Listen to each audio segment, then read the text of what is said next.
పిల్లలు కింద ఉండేవారు, బల్ల కింద బల్ల పైన మగవాళ్ళు ఉండి వలసలుగా గుంటూరుకు వచ్చేవారు అధ్యక్ష. అంటే టీచర్లు లేరు, పిల్లల్ని చదువు పంపించిన టీచర్ లేని పరిస్థితి, వాళ్ళు నేర్చుకోలేని పరిస్థితి, దానివల్ల నిరుద్యోగ ఇబ్బంది, చివరికి ఉద్యోగ ఉపాధి అవకాశాలు రాక వలసలుగా వచ్చి గుంటూరులో పనిచేసి 3 నెలలు 4 నెలలు పనిచేసి మళ్ళీ తిరిగి కర్నూలుకి వచ్చేవారు అధ్యక్ష. అది నేను కల్లారా చూశాను అధ్యక్ష. ఆనాడు నేను నిర్ణయించుకున్నాను అధ్యక్ష, మెగా డిఎస్సి ఏర్పాటు చేయాలి, ప్రత్యేకంగా కర్నూలు జిల్లాకి కర్నూలు పార్లమెంట్కి అవసరమైన టీచర్లు కేటాయించాలని ఆనాడు నిర్ణయించుకున్నాను అధ్యక్ష. గర్వంగా చెప్తున్నాను, సుమారుగా 10% మంది రిక్రూట్ అయిన టీచర్లు ఒక కర్నూలు జిల్లాకే వచ్చాం అధ్యక్ష. 10% వెళ్ళారు అధ్యక్ష.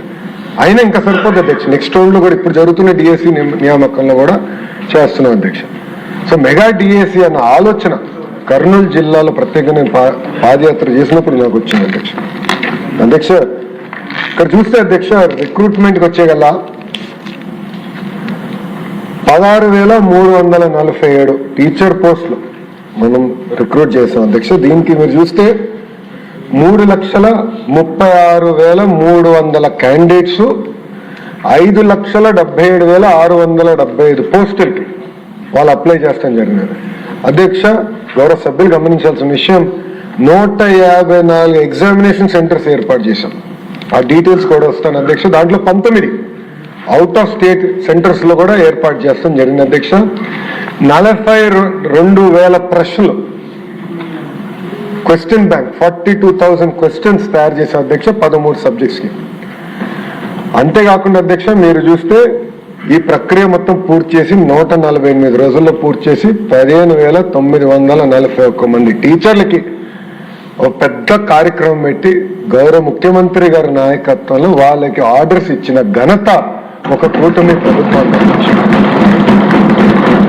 అధ్యక్ష. టెస్ట్ చూస్తే అధ్యక్ష 24 రోజుల్లో 89 టెస్ట్ సెషన్స్ నిర్వహించాం అధ్యక్ష.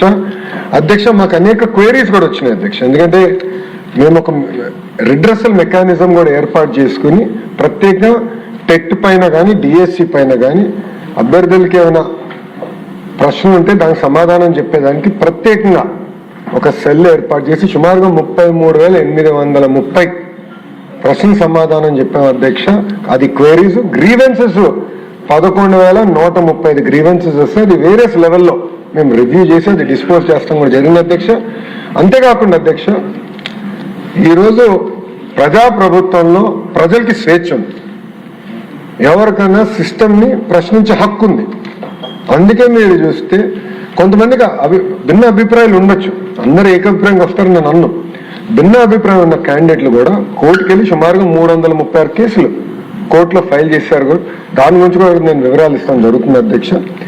అధ్యక్ష మీరు ఒక్కసారి చూస్తే అధ్యక్ష 148 రోజుల్లో 12 స్టెప్స్ ప్రజాప్రభుత్వం చేసింది అధ్యక్ష. మొదటిది టెట్ నోటిఫికేషన్, టెట్ నిర్వహిస్తాం. దాని తర్వాత DSC notification district management wise అది అమలు చేస్తాం. దాని తర్వాత వెబ్ బేస్డ్ ఆన్లైన్ అప్లికేషన్ తీసుకొస్తాం, క్వశ్చన్ పేపర్ సెట్టింగ్. దాని తర్వాత టీసీఎస్ అయాన్, దాని గురించి చాలా డీటెయిల్గా ఎక్స్ప్లెయిన్ చేస్తే టీసీఎస్ అయాన్ ఒక secure testing platform, computer based testing platform, దాన్ని వినియోగిస్తాం. దాని తర్వాత ఎగ్జామినేషన్స్ ఏర్పాటు చేస్తాం. స్కోర్స్ డిక్లేర్ చేసి పారదర్శకంగా ఆన్లైన్లో ప్రతి విద్యార్థికి SMS ద్వారా వాళ్ళ స్కోర్స్ తెలియజేస్తాంతో పాటు ఒక వెబ్సైట్ ఏర్పాటు చేసి ట్రాన్స్పరెంట్ మెకానిజంగా ఆ స్కోర్స్ అన్ని కూడా తెలియజేస్తాం. దాని తర్వాత జోన్ ఆఫ్ కన్సిడరేషన్లో ఎవరున్నారో వాళ్ళని పిలిచి సర్టిఫికేట్ వెరిఫికేషన్ కూడా పకడ్బందీగా డిస్ట్రిక్ట్ యాజ్ యూనిట్గా చేస్తాం. 9వ పాయింట్ అధ్యక్ష, very important point, vertical horizontal reservation అధ్యక్ష. అధ్యక్ష గతంలో డిఎస్సీలు ఎందుకు నిలబడలేదంటే కోర్టు చాలా స్పష్టంగా వర్టికల్ అండ్ హారిజాంటల్ రిజర్వేషన్ చెయ్యాలి అని చాలా స్పష్టంగా చెప్పింది. దానికి తగిన జడ్జిమెంట్లు కూడా ఉన్నాయి. ఫస్ట్ టైం అధ్యక్ష నాకు తెలిసినంత వరకు భారతదేశ చరిత్రలో వర్టికల్ హారిజాంటల్ రిజర్వేషన్స్ డిఎస్సిలో నిర్వహించిన ఏకైక ప్రభుత్వం ఎన్డీఏ ప్రభుత్వం అధ్యక్ష. పకడ్బందీగా నిర్వహించినది.